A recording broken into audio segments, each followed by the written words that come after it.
Hola chicos, estamos en un nuevo video de historia. Esta vez hablaremos un tema muy interesante, una guerra que no ha acabado nunca, y hablo sobre la guerra de las dos Coreas. Les contaré todo lo que sucedió, y antes de empezar estaré haciendo colaboración con mi gran amigo Countryboy Shuka, y una vez empezamos. Todo comienza que Japón había conseguido despojar a China y Rusia de la influencia sobre Corea, y en 1910 Japón anexó el territorio, pero después que Japón haya sido derrotada después en la Segunda Guerra Mundial y Japón fue ocupada por los gringos y la pobre China acabó con su guerra civil, y que el Partido Comunista había ganado y gobernó el muy conocido Mao Zedong. ¿Y qué había pasado con las Coreas? Resulta que Corea había sido ocupada por las potencias mundiales en ese momento, la Unión Soviética y los Estados Unidos, en el paralelo 38, en dos zonas, una comunista y otra capitalista. El sur quedaba bajo influencia estadounidense y el norte quedaba bajo influencia soviética. En 1948 las dos potencias se retiraron, dejando como ahora la República Popular Democrática de Corea o Corea del Norte y el Sur, que sería la República de Corea o Corea del Sur, y cada potencia ponía a un líder cualquier. En Corea del Norte gobernaría el muy conocido Kim Il-sung, que gobernó hasta su muerte, y en Corea del Sur gobernaría Syngman Rhee, que era capitalista. Y hablando de Corea del Sur, estuvo caracterizada por una gran inestabilidad por Syngman Rhee. Todo fue aprovechado por Corea del Norte, dispuesto a reunificar la península.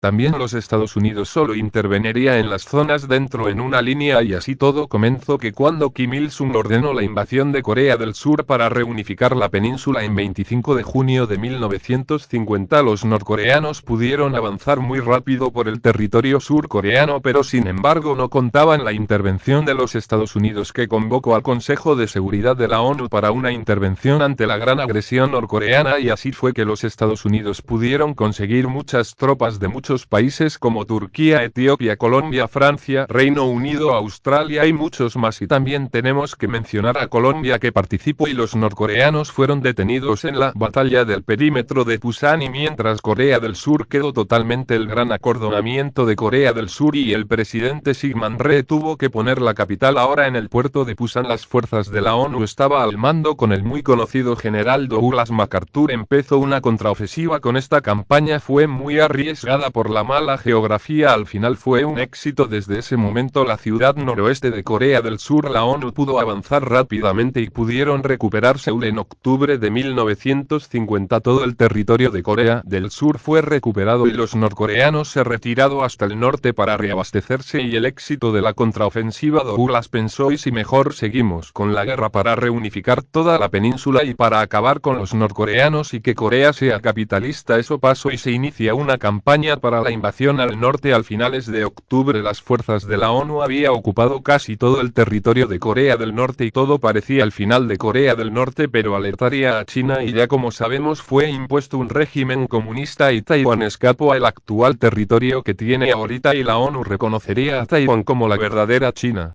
Así fue que la China comunista entraría al conflicto para ayudar a Corea del Norte como un factor al ataque sin una previa, y pudieron expulsar las fuerzas de la ONU. El gran punto decisivo fue durante la batalla del embalse de Chosin, que fue una brutal batalla que duró 7 días y con temperaturas bajas, y que la superioridad numérica de las tropas chinas hubo en su favor. Mientras los primeros días de enero los norcoreanos recapturaron Seúl durante la batalla homónima, pero esta victoria fue contraproducente por tantos días de luchas. También se suma el rechazo de China ante un cese al fuego propuesto por la ONU, y que hizo que la guerra continuara, y las fuerzas de la ONU lanzaron una nueva ofensiva, la Operación Thunderbolt, en que pudieron el retroceso del eje sino-norcoreano. Al finales de marzo pudieron alcanzar el paralelo 38, y que comenzó una nueva fase que la ONU, que Douglas MacArthur fue revelado por MacTeb. Mientras China lanzó la ofensiva de primavera, que pudieron avanzar pero casi captura Seúl, y la ONU lanzó una contraofensiva que la ONU pudiera recuperar el territorio, y aquí comenzó una gran fase de estancamiento. Durante este periodo hubieron varias batallas pero no pudieron avanzar, y hubo intentos de negociaciones y las agresiones se reactivaron, y después la guerra se convirtió en una guerra de desgaste. Y así fue durante todo este periodo por 2 años, entre 1951 y 1953, y finalmente Se firmó el armisticio de Corea que puso el final de la guerra y se estableció una zona desmilitarizada de 4 kilómetros de ancho que sigue hasta ahorita, pero nada de esto fue un acuerdo de paz ni nada más, fue un acuerdo de alto al fuego, y eso significa que los dos países siguen de guerra. Mientras con los territorios, Corea del Norte consiguió la ciudad de Kherson pero perdió 3.900 kilómetros cuadrados, y esta guerra fue una guerra fratricida. Esta guerra fue uno de los conflictos más importantes de la Guerra Fría y uno de los primeros. Hasta aquí el video, espero que te haya gustado y gracias a Country by Shunka por colaborar, y ya no tengo nada que decir y nos vemos a la próxima, cuchuas.